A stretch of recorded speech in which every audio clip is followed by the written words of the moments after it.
Brought to you by Blackmagic Design, the world's highest quality products for the feature film, post and broadcast industries. Blackmagicdesign.com. And by the Tonkawa Film Festival, celebrating short films from around the world. TonkawaFilmFestival.com.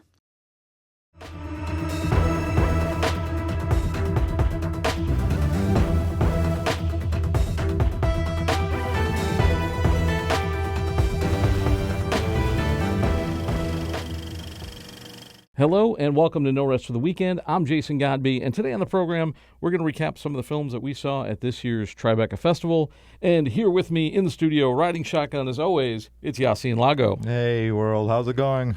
I see you got your Tribeca hat on. Oh, who, me? Oh, no, not I. We're not shilling merchandise or anything, but it was an experience this year. Yes. Yes. In a word, yes. Holy yes. We covered a lot of ground. You covered a lot of ground. We covered a lot of ground. Quite a few carpets. All of this stuff is on the YouTube channel if you want to check those videos out. And you can see these videos first, by the way, on the YouTube channel. So that's the first place you want to subscribe. But we got a lot to talk about. Mm-hmm. We're going to start with some movies. Oh, yeah. Let's start off light with a comedy that we actually saw, like a month before the festival. We went to a press screening for it. Yeah, they rolled out a few movies ahead of time. And one of those was which came out of nowhere, a kind of an absurdist comedy. You don't see it coming, but it is pretty funny. Gail Daughtry and the Celebrity Sex Pass. Yeah. After her fiance takes advantage of their celebrity sex pass, Midwestern hairstylist Gail Daughtry sets off on a zany, epic journey to get even. Now, this stars Zoe Deutsch. It's got a lot of people from the state. Ken Marino is in it. We've also got John Hamm is in it. John Hamm is the celebrity sex pass for Yes, Gail John Daughtry. Hamm playing John Hamm. And also the great John Slattery playing John Slattery in the film. Actually, there are more than a few interesting celebrity guest appearances and cameos. Oh, yeah. Richard Kind flies through. Thomas Lennon, if you guys know, Michael Ian Black. There's a lot of guys that just sort of show up, and basically they all come from, like you're saying, the whole comedian world. A lot of sketch comedy. It's written directed by David Wayne, who's a longtime comedian, with his buddy Ken Marino, who's also a comedic actor. The catalyst is Gail Daughtry's fiance. His pass is Jennifer Aniston, who just happens to be in town doing a book signing. And of course, shenanigans ensued. Well, that's the funny thing, that she's not. Not initially. She's not initially. I mean, there's a whole discussion beforehand. But let's not. I don't even give too much about that. Right. But basically, Gail Daughtry, who is fine being a housewife, even though she's going to be married, she's a fiancée. She's a hairdresser. She is a hairdresser by trade, and so her and her partner Otto, who works in the shop together, played by Miles Gutierrez Riley, who is her her homeboy. They go out to L.A.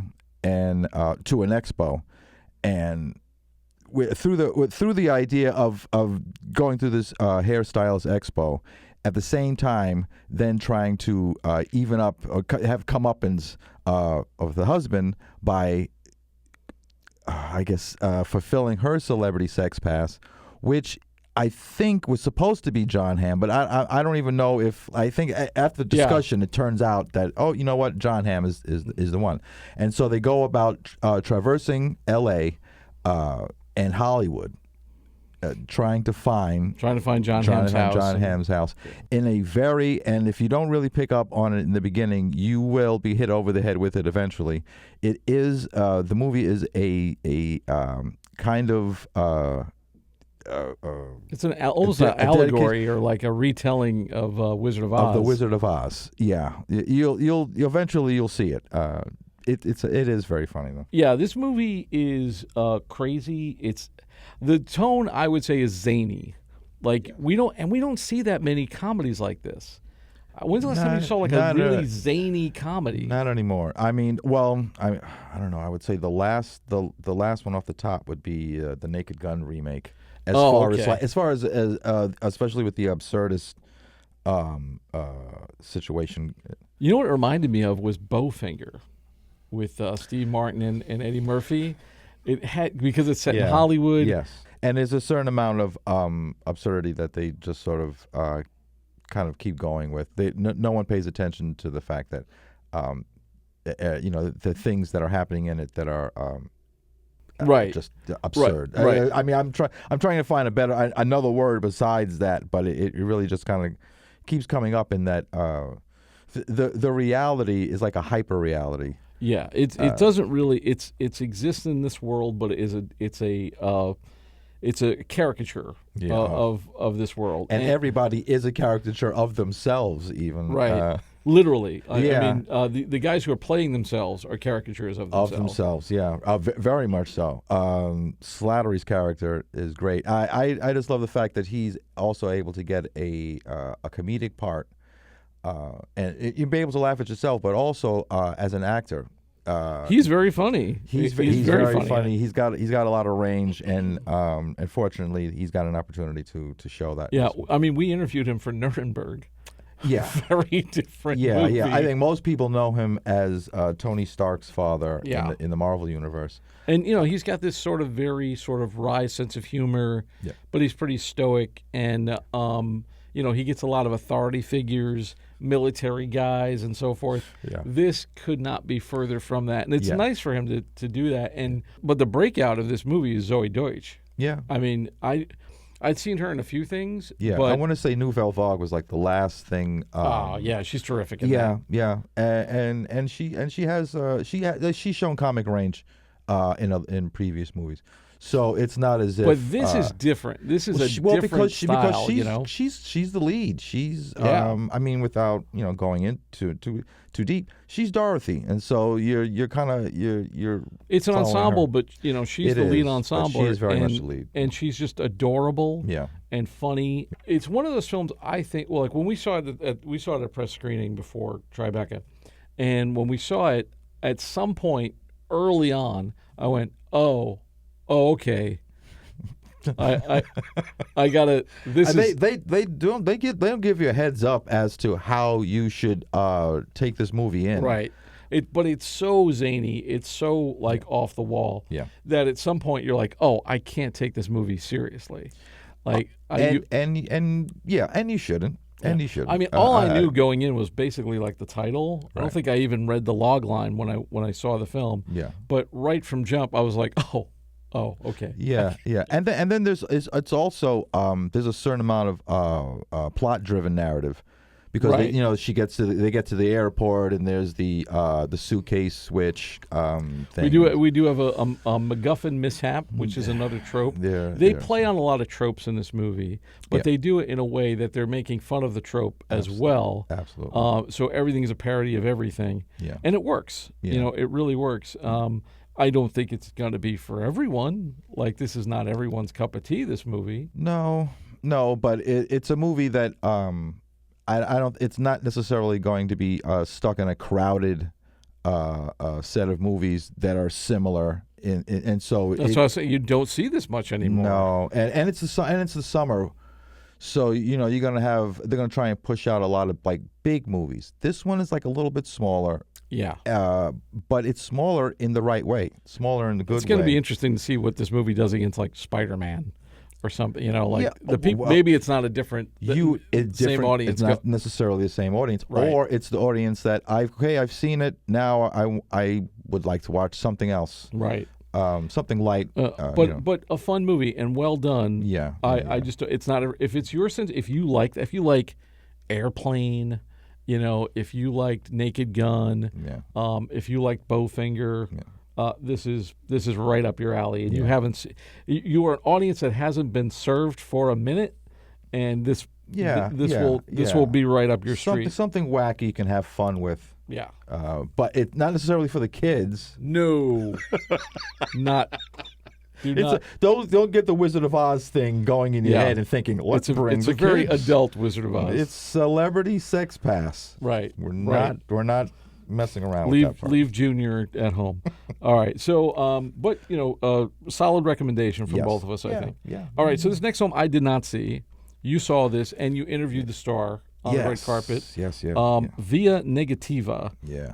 Now, according to Tribeca's website, facing a crisis of faith after the death of an old friend, a young priest abandons all he knows and sets off on a road trip out west to heal. Along the way, he picks up a wounded coyote and meets enigmatic strangers who offer different paths toward closure. So this is a road movie. Yeah. It's a man finding himself type of movie. Yeah, it is the complete other side of the Could not wacky, find- absurdist comedy. It's a road movie going out west. It is a road movie. But that's where that's all they have in common. And that is about it. And frankly, this one is an actual a true to the sense road movie. It also slightly works, without getting too much into the plot, it also works as a half revenge because the idea, part of the road trip, is that he's going to Father Dan, played by young Mazzino, is going to avenge in some sort of way a wrong that was done to a friend many years ago by a mentor. Oh, okay. In the priesthood. So, meanwhile, he's having a crisis of faith. He's he has made a few decisions with some parishioners that have caused the higher ups, the bishops and whatnot, to remove him from the parish. And so he's a priest without a parish and a man without a way, because he's trying to figure out if this is the vocation that he's supposed to be in. And so, ironically, he goes on this road trip in his priest clothing. And so, along the way, when he's just trying to be a guy on the road, people will come to him as a priest and ask for, can they forgiveness? Can they confess? And all this sort of stuff. And in the meantime, he is trying to figure out if he is supposed to be a priest. He still then fulfills the needs of these people. There's still something in him. He's still serving. He's still serving. He still kind of wants to serve, but doesn't know if he really should have deserved to. Along the way, he comes across a wounded coyote that he adopts as his passenger. He acquires a skull carved a skull carved gun. The handle of the gun is it's in the shape of a skull. Wow. And it could possibly be made out of bone. Not really sure. He takes it on his trip, one particular scene, and so it begins this road trip, begins this journey of self-discovery and trying to figure out what is his role, where is his path. And he comes across a few people, all different classifications, all different manners of people, and along the trip acquires this sort of half interest in visiting attractions, roadside attractions, and the lesser they are, the better. If it's the second largest mushroom then he'll go and see it. And then along the way meets people. One of those people is Anna, played by Mimi Ryder, who is a kid trying to find herself, trying to figure out, if this farm that she lives on, half farm, is her life, or does she, need to find something else. She lives at a roadside attraction, which is basically a hole to what they're saying is China or hell. They're not really sure where it goes. Just a big hole in the ground. It's just a big hole in the ground. And kids come around, they hang, and they throw stuff in it, and she's just looking for something more. It's a very low-key, very quiet, very thought-provoking, poignant, not upbeat. Yeah. But you liked it quite a bit, I think. Afterwards, initially, I was thinking, this is so dark. Where are we going with this? And then you get to the end, and they leave you with this question, what do you think he did? What do you think he does? And I initially during the movie I thought, I don't know, I'm not sure. I'm where is this going? What is this? And then I came out of it, and days later, I'm thinking about it. I'm still thinking about his character. Young Mazzino, first of all, is a lead. He's a lead actor. He needs more stuff. Have you seen him in anything before? I want to say he's in The Last of Us, and he's in Beef. Okay. So look out for him. But I tell you, he's got a great presence. Seemed like a nice guy too. And he's a really the actor is just a really and nice a very guy. thoughtful a very thoughtful actor as well. Yeah. And the character needed that. The character needed a certain amount of inner turmoil that you kind of have to sort of see because he's not expressing it. But there are things, his actions, his who he talks to and what he, because he's a priest, but he's a guy that hey, you got a beer? Hey, you got a joint? He's lighting it up. He's trying to figure out if this is the vocation, if this is what he's supposed to be doing, and at the same time doing it. Hannah Peterson, who is the writer-director, it comes from a book written by Daniel Hornsby. Okay, so she adapted the book. Yes, and the title Via Negativa comes from a theological concept of removing the divine from God when you speak of him, so that it's only not necessarily in the when you speak of the miracles and the light but how to define divinity through the darkness, through the negative, without any of the good. Can you still find God in life? It sounds very strong. I mean, who's the audience for this thing? That's a question. I mean, it sounds like a film for grown-ups. It's definitely it is. But it also sounds like something if a young person was introspective and trying to find themselves. That's the thing, in that it's for folks older who can look back and go, and see how thinking about themselves when they were younger. But this is really very much for a younger crowd. 20s, early 30s. I think for them, because it's also, it's just, at the core, it's a movie about a guy trying to figure out if he's doing what he's supposed to be doing. And yet, there's something in him that's reaching out and trying to reach out. But at the same time, something in him that's also pulling back. He wants to reach out. He wants to get with people. But there's something there that he can't, and so eventually he has to go and go through his past, and work out a lot of stuff about his friend, about how he felt he may have abandoned his friend. He has work to through the guilt and all that kind of stuff. Work through the guilt and his sister. He goes back to her and the guilt of the family and how he may have left the family. I mean, it sounds like a lot. It sounds like it is. Yeah, it is. Yeah, it's a deep movie. But definitely a recommendation from you. But don't go already depressed. Don't go too depressed.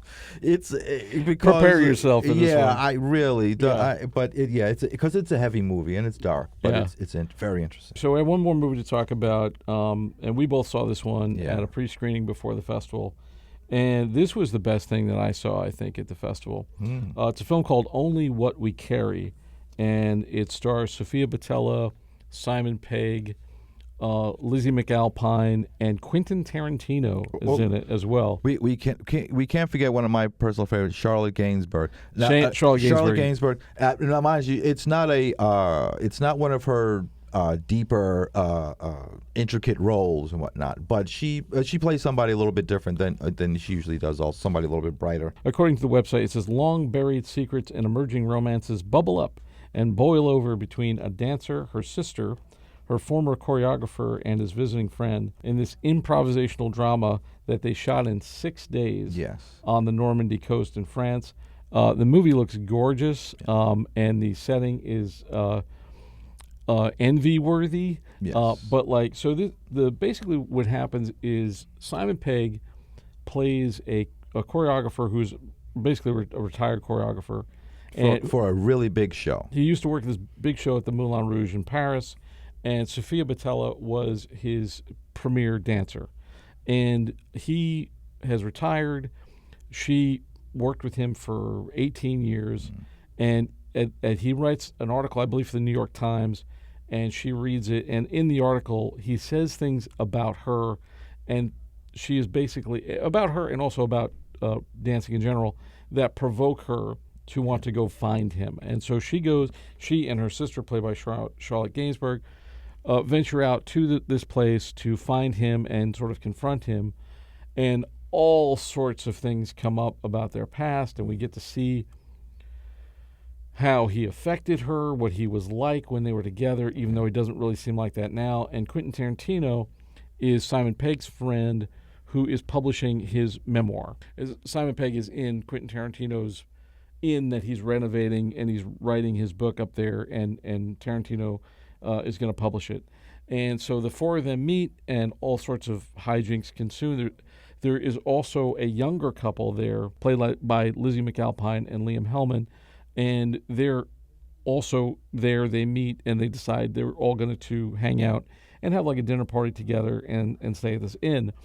So it's like basically a long weekend is the movie, and it's beautifully shot, but it's really the acting leads the way, and the writing is there was a lot of improvisation, but they put this whole thing together in 6 days. But it is powerful, it's visceral, it's emotional, it's moving, it's really, really well done. Also, the thing too is like people are playing against type.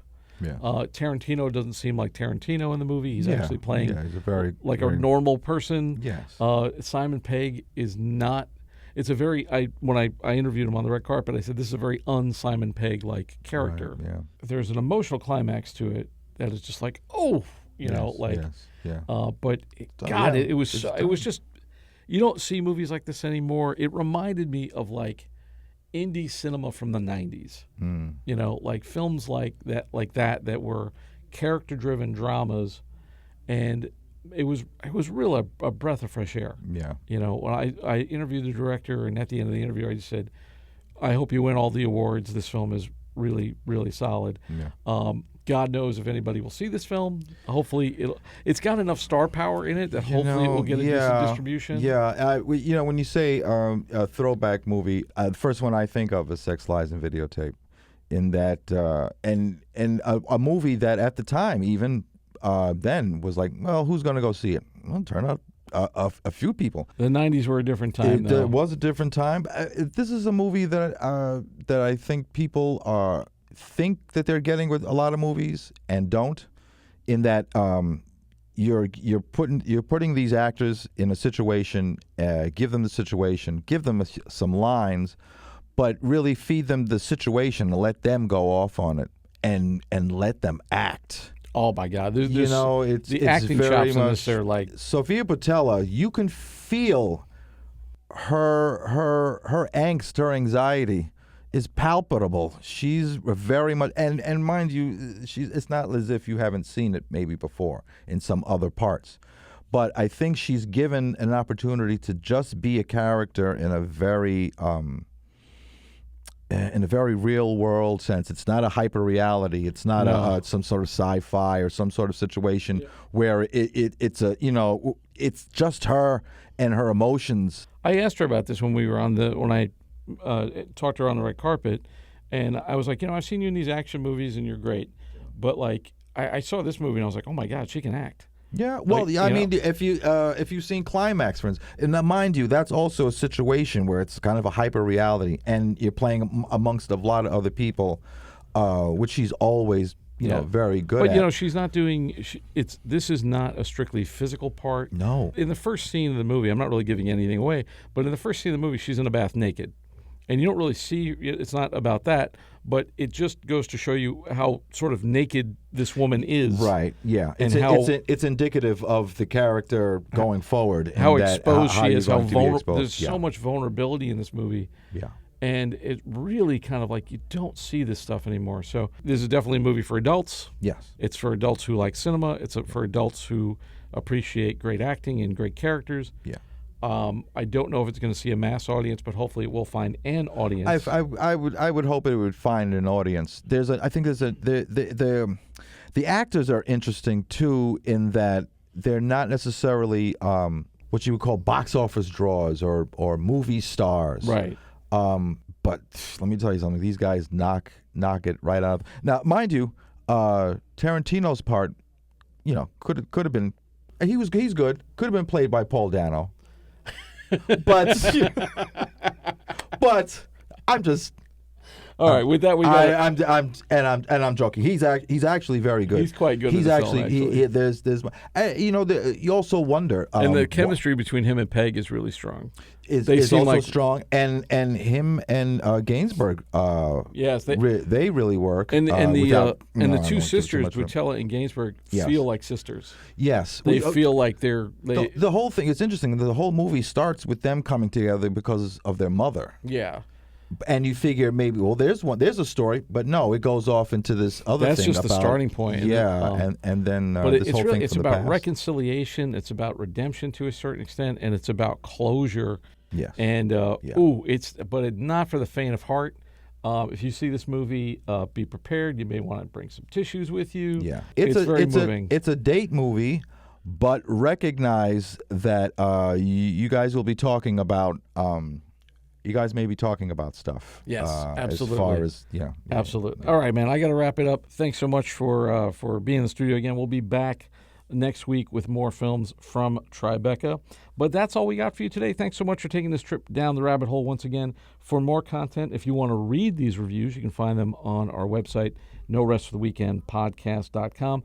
Don't forget to subscribe to our YouTube channel, youtube.com/getbehindtherabbit, or on your favorite podcast platform. I'd like to thank our sponsors, Blackmagic Design and the Tonkawa Film Festival. For Yasin Lago and the BTRP Media Network, I'm Jason Godbey. Thanks for joining us. We'll see you next time. This is the BTRP Media Network.